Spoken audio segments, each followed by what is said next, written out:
Need to make sure it's on. I need to make sure it's on. It's on. Getting these flush mount flanges is a big hurdle. Getting this roof pretty much done. Now I can pull it off and make some of the roof structure, finish the stuff out in the front.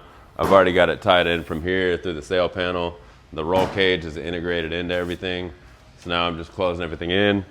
There's gonna be a few more things that may seem like they're boring. I don't think they're boring, but I'm gonna find a way to make them fun. But once we start getting to the body panels, it's gonna be super cool.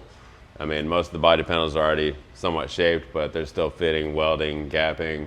Got to make the hood, deck lid structures, you know, it's gonna be cool. Today, we're gonna be doing this header panel. Getting it to flow in real nice to these side pieces.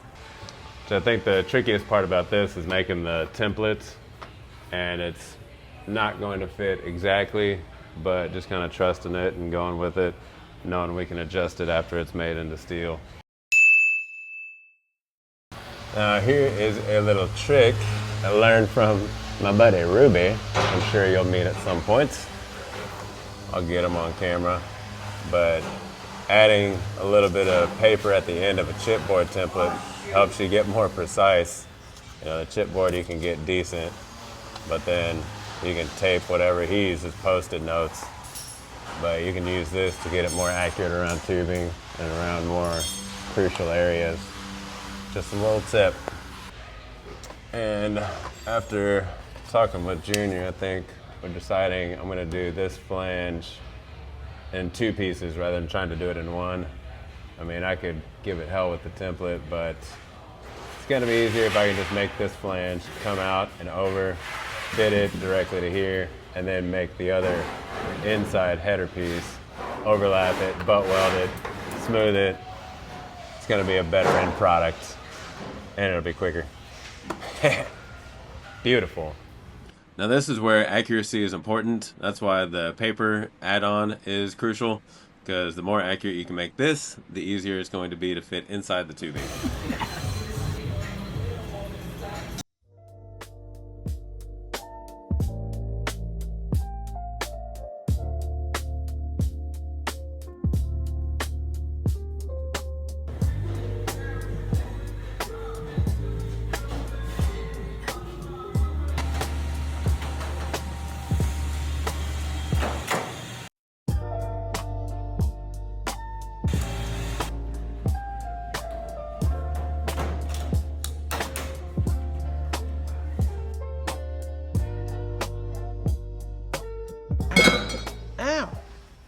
Oh, okay. With this flange now in here, now I can double check and make sure this is the angle that I want, and I don't think it is. I want it coming more straight back.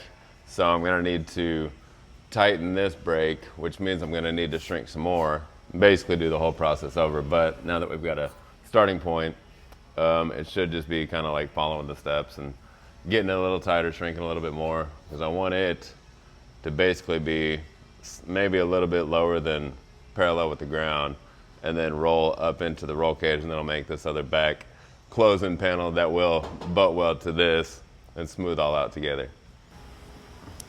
And since I've already got this fitting pretty well to the roof and the roll cage, I'm gonna go ahead and just make a mark on the table of what it's supposed to be. That way whenever I start adjusting the shape, I should be able to get it back pretty easily. I'm trying to keep the Sharpie as vertical as possible in relation to the flange. That way when you look over the top, the edge lines up, which it's a little off, but that's how it goes. Mark the ends. That will get us back pretty close. You want to say hi to the world, Ellie Mae? Do you want to say hi? Look at the camera. Look at the camera, yeah. And just like always, instead of doing anything precise, I just like to find a table and a hammer and get after it. Now, this template has not been exactly easy to make, because I had to basically get this to be symmetrical, make a template off of it, make sure the template was symmetrical, refit it back to this, just with With a couple of these aspects being handmade, things are slightly different, but I've got it to a point to where I'm happy with it. And now this template, I've got it to where it's going to continue this break, or this interior body line, so to speak. So now I can cut this out and compensate and add this flange coming up here and start shaping that. And that's going to be really fun. To get this general curl in this panel, I come back to the old trusty wheel. Use that rubber upper like I've done before and just follow the line.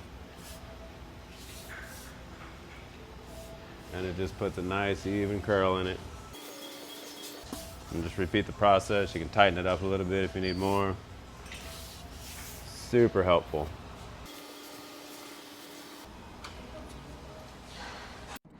This machine we actually just acquired, so it's been taking a little bit of time getting used to how quick it works and how the adjustment works on it, but it's showing itself to be a great machine. Now that I've got this up here better, I can make these lines match up a little bit nicer. This red line is what the passenger side looks like, so I need to make them symmetrical before transferring to this. So I'm about to drift this line over and then put that tip line in the header panel and get them to fit up real nice like.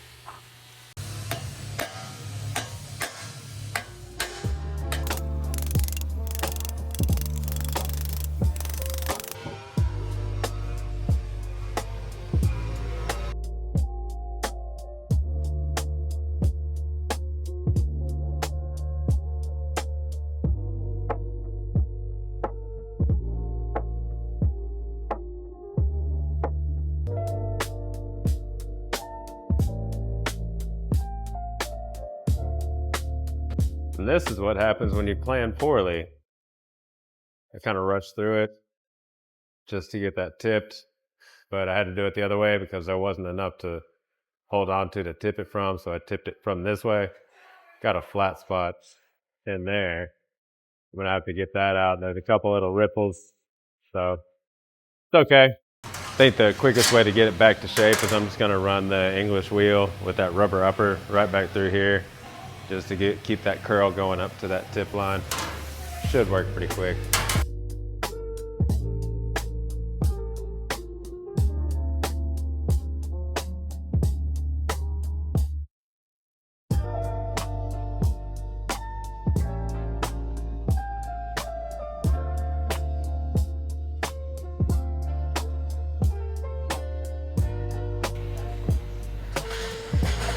Now that I've got this tip line in here, I'm gonna need to come in here and stretch quite a bit.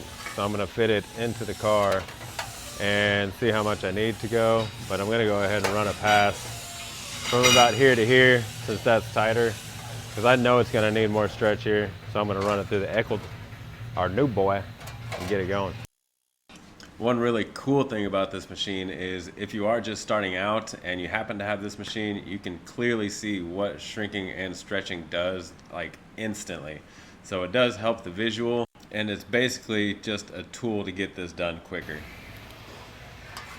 I need to get it to curl a little bit more across that line. I'm just gonna use a simple 1/8" plate that I turned into a tool. Use a little bit of energy just to squeeze it.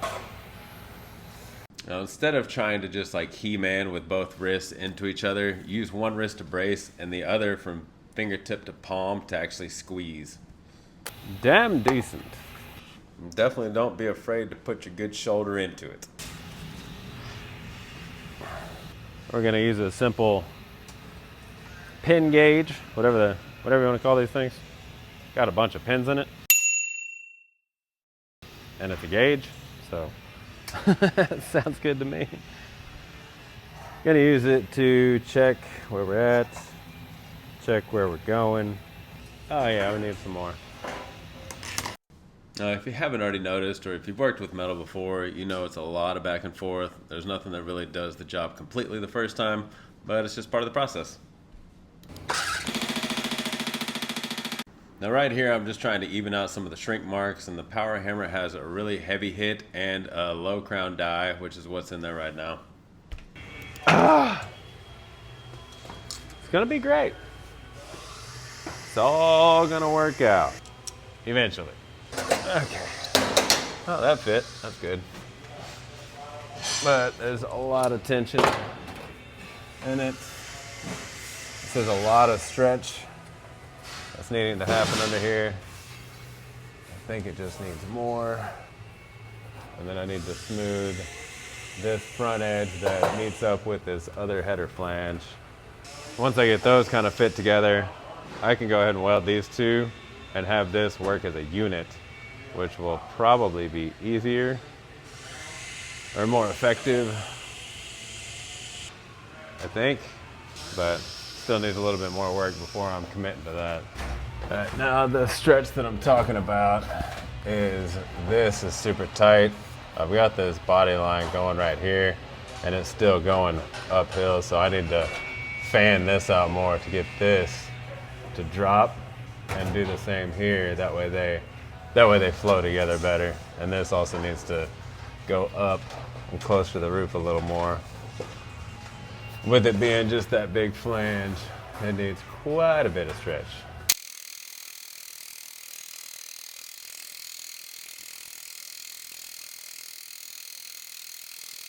Now that this header panel is fitting pretty good to these side pieces, I can confidently weld this piece to the flange at the roof, and that way they go in the same spot and work together as a team. So, because I mean it's close enough, I don't need to stretch anything on this edge anymore or shrink or do anything, so I'm going to lock that in. That way it's going to make it easier to fine tune these edges without having that kind of flop around. So we're going to follow the same process that I always do and clean up this edge before scribing it on the other piece. That way it's a nice straight line to cut to. As you can see, I just have the Scotch-Brite disc on the roll lock, and I'm looking overhead, just trying to take down any deviations in the edge. You can go and file like I am right here and, you know, set it up and get it perfect, but just anything is better than nothing. Whew! This is gonna be so cool. And this one will be crucial to put reference lines and scribe lines across.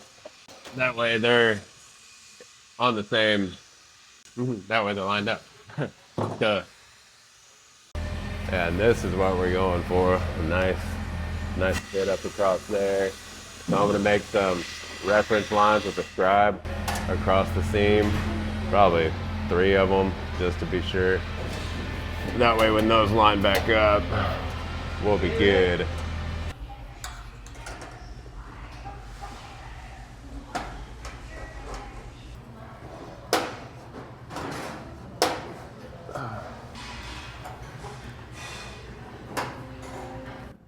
Oh man, went through all that and I didn't even scribe the actual line. That's awesome. No, sometimes you just get in a hurry and you want to get stuff done. That's just how it goes. But at least I got my reference lines. All right. And then again, like all the other times, one scribe and trust it.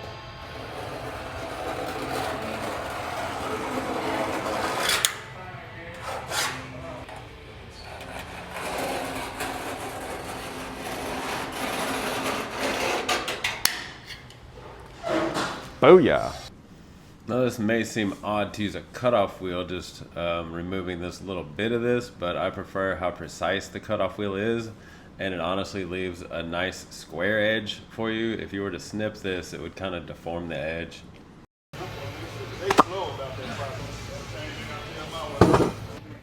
Okay.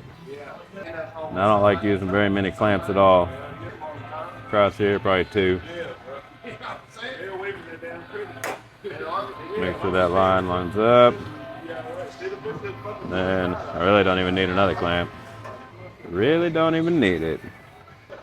And you will notice if you cut off the shrink marks off of a flange, it does change the shape, which trimming that little bit, it did change it, but just trust that whenever it's butted back up to here, it'll go back to the same shape.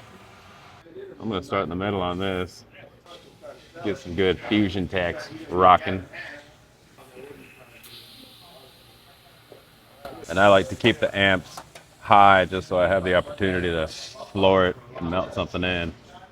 Right now I'm at 67, but I don't floor it, I pedal it. But if I ever have to like build something up, or if I run into a situation where there's a lot of weld buildup and I need to melt it in, it's nice to have that extra pedal there. Now that we got one in the middle, we can just work out from it.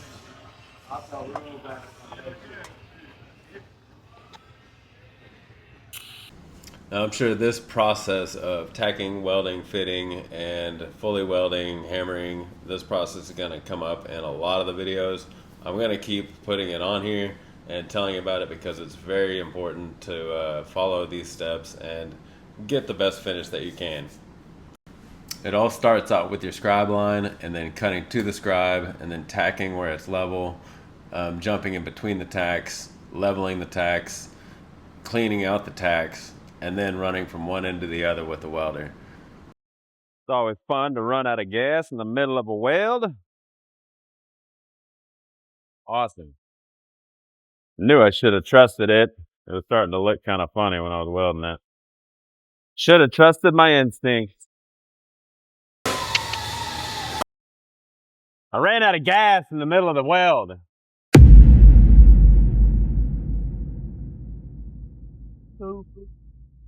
I saw it started to look funny here, and I was like, that's kind of weird.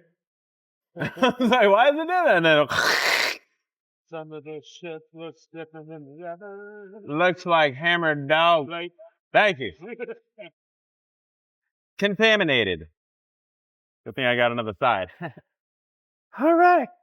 Let me go ahead and clean this little bit up because it does not look happy. Now this is about the only time I'll ever tip up a grinder on the edge because I'm actually trying to gouge into the contaminated metal. That way it gets down to clean stuff and refill it.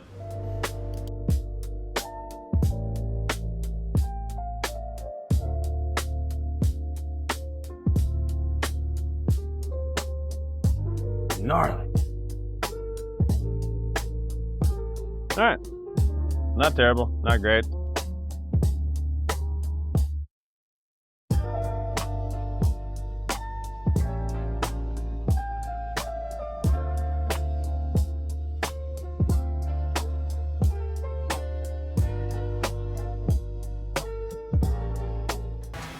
Now you can do all this stuff with the hammer and dolly, but since we have a planishing hammer, I'm going to go ahead and use it just for ease of sweeping evenly from one end to the other. Creates a quicker finish.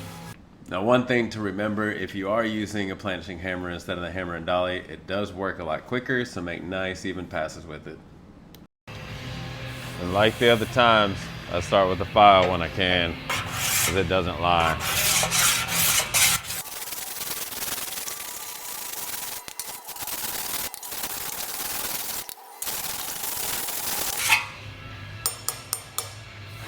And files do work better if you pull them. You got better control when you're pulling something as opposed to push, because it can grab a groove and it can gouge it. But if you pull it, you can control it a lot better, and it actually cuts better.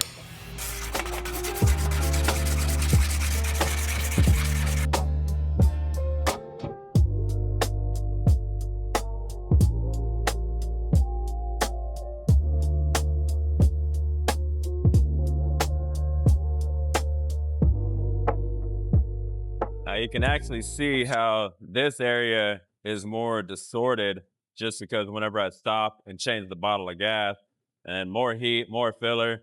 So that's why it's so crucial to move from one end to the other, because even when you stop for a little bit and let it cool and then reheat it, it'll dip down and it'll deflect quite a bit.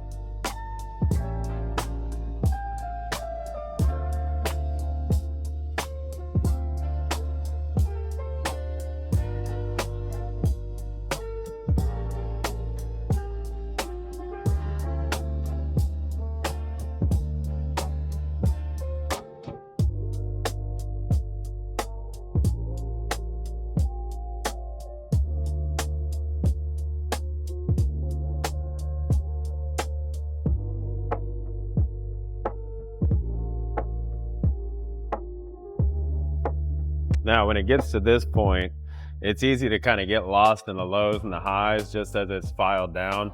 So I'm gonna come back with a DA just to run across it and just remark it.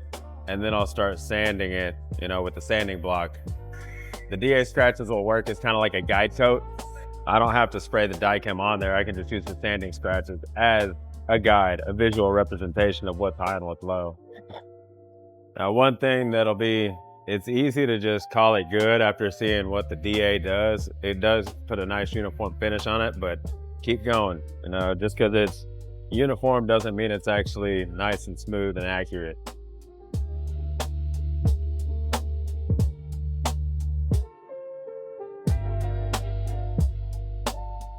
Now for that first pass, I just use 180. I'm not trying to take off too much material. I'm just trying to give it an even finish. That way I can come back with the sanding block and it shows the scratches. And again, I've just got 180 on this too. So just a quick, slightly angled pass. We'll start showing, the lows. And then we'll start bumping those up and just be easy. You're not trying to take material off.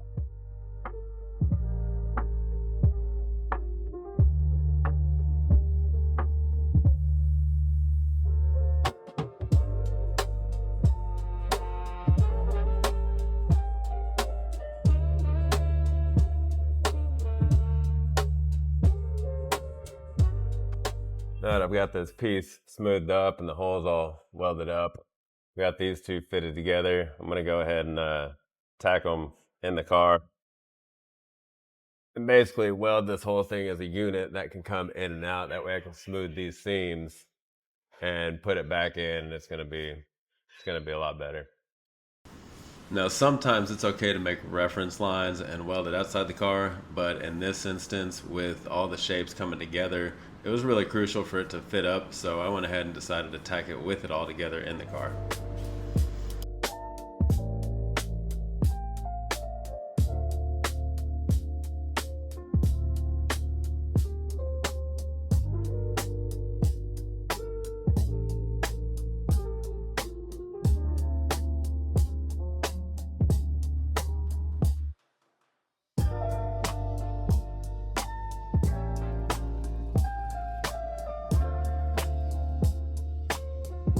Wear protection, folks.